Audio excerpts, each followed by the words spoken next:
Avant de prendre son petit déjeuner, Andrea Limbourg ne se contente pas de préparer les tartines. Elle doit d'abord contrôler son taux de sucre dans le sang.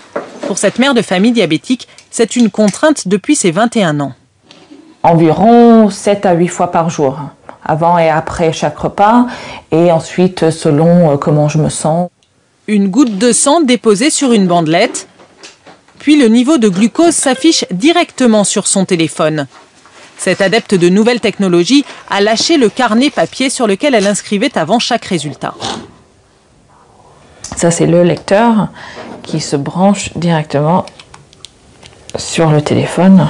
Le téléphone qui enregistre tous les taux de glycémie pour un meilleur suivi. Quand j'en vois trop au-dessus, je sais que là, j'ai besoin de faire des ajustements au niveau de l'insuline. Cette insuline que son pancréas ne fabrique plus est désormais délivrée par une petite pompe, ce qui permet de réguler le glucose. Son téléphone aide Andrea Limbourg à mieux régler les doses. Est-ce que c'est du gadget? Moi, je ne trouve pas que c'est du gadget parce que ça me donne des données que je n'aurais pas autrement. Un accompagnement précieux, mais certains logiciels vont encore plus loin.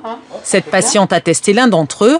Elle rentre son taux de glucose. Le téléphone est capable de calculer automatiquement la bonne dose d'insuline.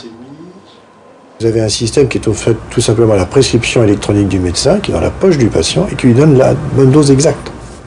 Autre avantage, le téléphone peut envoyer des données à un professionnel de santé. J'ai la liste de mes patients qui apparaît.